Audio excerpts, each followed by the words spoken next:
Satu-satunya cara supaya orang lain bisa menghargai kita adalah dengan membangun batasan diri yang kita buat, yang nantinya batasan itu akan membuat orang lain mengerti apa yang kamu suka dan apa yang tidak kamu suka, sehingga orang tidak akan mau berlaku semena-mena terhadap kamu. Kalau tidak diajak, jangan ikut. Kalau mereka nggak ngasih tahu, ya jangan kepo. Kalau kita tidak didengarkan, jangan kita lanjut bicaranya. Kalau kita tidak diprioritaskan, jangan memprioritaskan. Tidak dilibatkan, jangan ikut campur. Tidak diminta, jangan kasih saran. Itu akan membuat kita jauh lebih tenang dan tidak akan melukai perasaan kita. Begitu juga dengan perasaan orang lain. Dengan batasan-batasan itu, orang akan tahu kalau kamu tidak akan pernah takut dengan siapapun.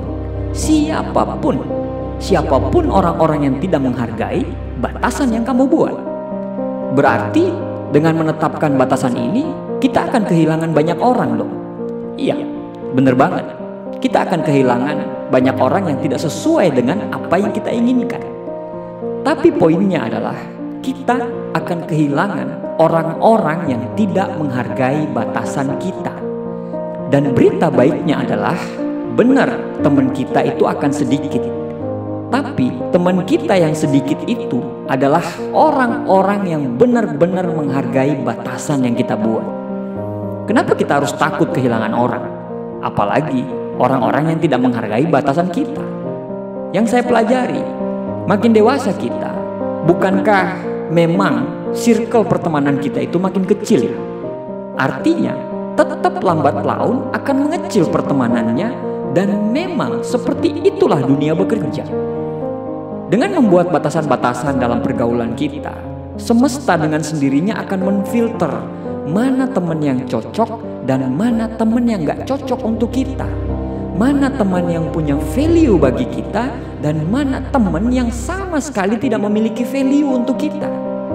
Mana teman yang satu visi dengan kita dan mana teman yang gak satu visi dengan kita. Atau setidaknya mana orang-orang yang menghargai prinsip masing-masing orang. Terus setelah itu belajar untuk bilang tidak ketika kita memang benar-benar tidak bisa atau memang benar-benar tidak mampu.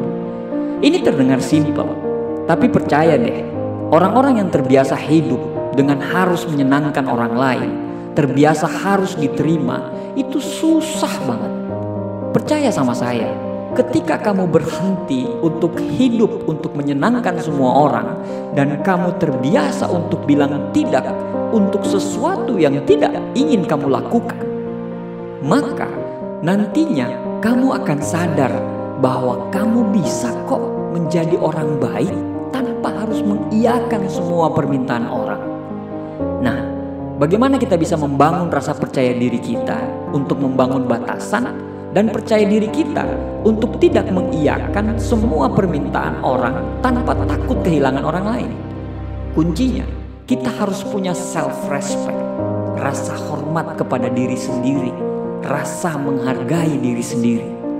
Ketika kamu mau mendahulukan orang lain dan mengabaikan kepentinganmu sendiri, itu sama saja kamu tidak menghargai dirimu sendiri. Kamu tidak menghargai waktumu. Kamu tidak pernah menjadi orang yang disiplin terhadap apa yang sudah kamu jadwalkan. Contoh, hari libur ini kamu pengennya me time di rumah, bermain bersama anak, karena kamu memang tidak punya waktu di hari-hari lain karena kamu sibuk kerja. Tiba-tiba temanmu mengajak kamu untuk nongkrong dan kamu mengiyakan permintaan itu hanya karena kamu takut bahwa teman itu nanti gak mau berteman dengan kamu lagi. Padahal hari itu anak istrimu membutuhkan waktumu.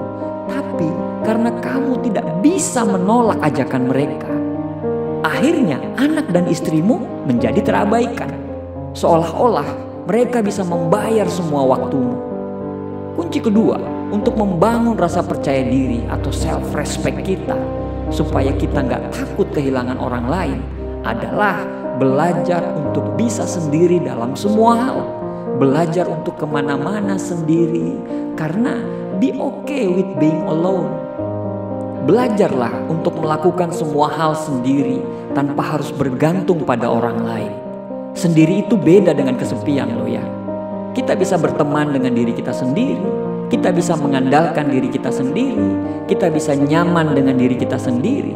Poinnya adalah ketika kita terbiasa apa-apa semuanya sendiri, maka kamu gak akan pernah takut kehilangan orang-orang, apalagi orang-orang yang tidak menghargai privasimu. Kamu akan cepat move on ketika kamu putus dengan orang yang tidak cocok dengan kamu. Kamu akan cepat melupakan tanpa lebay, nangis bombay ketika pertemananmu harus berakhir. Kamu akan cepat sekali pulih tanpa terganggu secara mental ketika kamu ditinggalkan. Lagian, melakukan semuanya sendiri di mata orang itu akan sangat bernilai, dan orang tidak akan berani macam-macam dengan kamu. Kamu bukan orang yang manja, dan kamu adalah orang yang mandiri di mata orang lain. Nah, bukankah itu sebuah poin yang sangat mahal? Intinya, menetapkan batasan atau boundaries adalah bagian penting dalam menjalin sebuah hubungan yang sehat dan saling menghormati. Ini bukan tentang menjadi keras atau kasar, tapi ini tentang memastikan bahwa kebutuhan dan kenyamanan kita dihargai oleh orang lain. Setelah kita membuat batasan-batasan terhadap hidup kita, setelah kita berani untuk berkata tidak untuk hal-hal yang tidak bisa kita lakukan dan kita yakini, maka langkah selanjutnya adalah kita harus konsisten. Jangan sampai batasan-batasan yang kita buat tersebut kita sendiri yang melanggar. Misalnya, kita mengatakan bahwa tidak boleh merokok di kamar kos kita, tapi kita sendiri merokok di kamar itu. Bahkan kita merokok di kamar orang lain. Jadi memang konsisten itu merupakan suatu perjalanan berat supaya kita dihargai. Setelah kita konsisten, maka yang berikutnya adalah perlakukan orang lain sama seperti kamu ingin diperlakukan oleh orang lain. Hargai batasan-batasan yang dibuat oleh orang lain. Hargai juga ketika temanmu berkata tidak.